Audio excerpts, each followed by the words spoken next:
कहानी का शीर्षक है नया उजाला। गांव के कोने में मिट्टी का एक छोटा सा घर, जिसके चारों ओर बिखरे पड़े सूखे पत्ते और खपरेलों से टपकता पानी वर्षों से बदहाली बयान कर रहा था। यही घर किसान रामधनी का था। घर में बूढ़ी माँ, पत्नी गंगिया और 2 बच्चे। खेत छोटा सा मगर बोझ पहाड़ जैसा। महाजन लाला चंद का कर्ज। वर्षों से वह सुबह से रात तक खेत में खटता, लेकिन अनाज इतना ही मिलता कि पेट की आग बुझ जाए।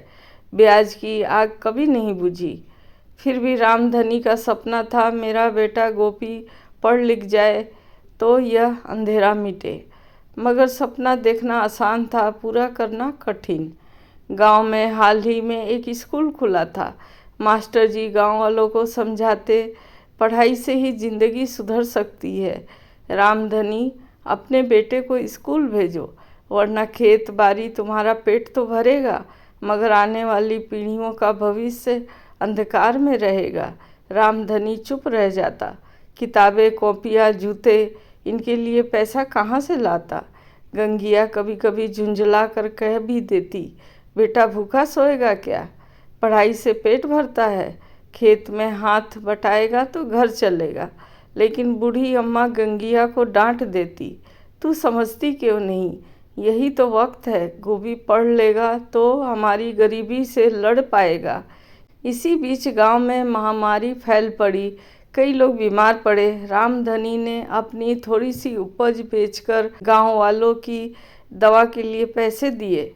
लोग दुआएं देने लगे, लेकिन लाला चंद हंसकर बोला, अरे जो अपने घर का कर्ज ना चुका पाए वह औरों का मसीहा बनेगा। देख लेना, यही दान इसे बर्बाद करेगा। रामधनी ने ताना सुना मगर चुप रहा। कुछ ही दिन बाद एक सुबह खेत में पहुंचकर देखा, उसका बैल गायब था। गोठा खाली पड़ा था। गांव में अफवाह फैली, रामधनी ने खुद ही बैल बेचकर पैसे दबा लिए। यह सुनकर रामधनी का कलेजा कांप गया। जिस ईमानदारी पर वह गर्व करता था, उसी पर कलंक लग गया। पंचायत बुलाई गई। गांव के लोग इकट्ठा हुए। लाला चंद ने सबके सामने कहा, देखो, मैंने तो पहले ही कहा था, यह आदमी भरोसे लायक नहीं। अब तो जमीन भी मेरी ही होगी। रामधनी सिर झुकाए खड़ा रहा। अम्मा की आंखों से आंसू टपक रहे थे। गंगिया बच्चे को सीने से चिपकाए सिसक रही थी। तभी मास्टर जी वहां आ पहुँचे। हाथ में अखबार लिए थे। उन्होंने पंचायत के सामने अखबार खोल दिया। उसमें छपा था, जिले की परीक्षा में गांव के लड़के गोपी ने छात्रवृत्ति जीती।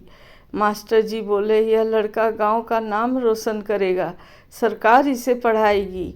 सोचो, ऐसा लड़का खेत में हल चलाएगा या किताब थामेगा? अगर आज तुमने इसे रोका तो गांव की तरक्की का रास्ता खुद ही काट दोगे। गांव वाले चौंक गए।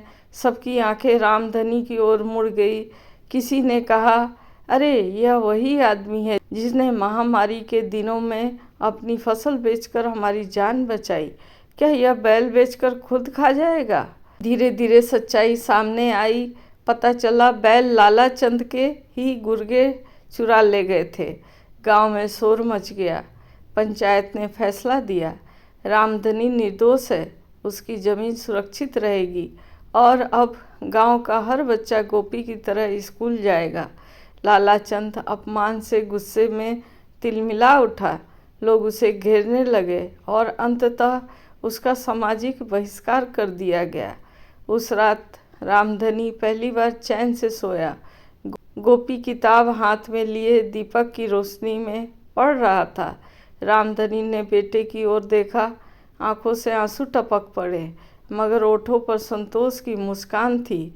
बेटा, तेरे उजाले में ही मेरी जिंदगी का सारा सुख है।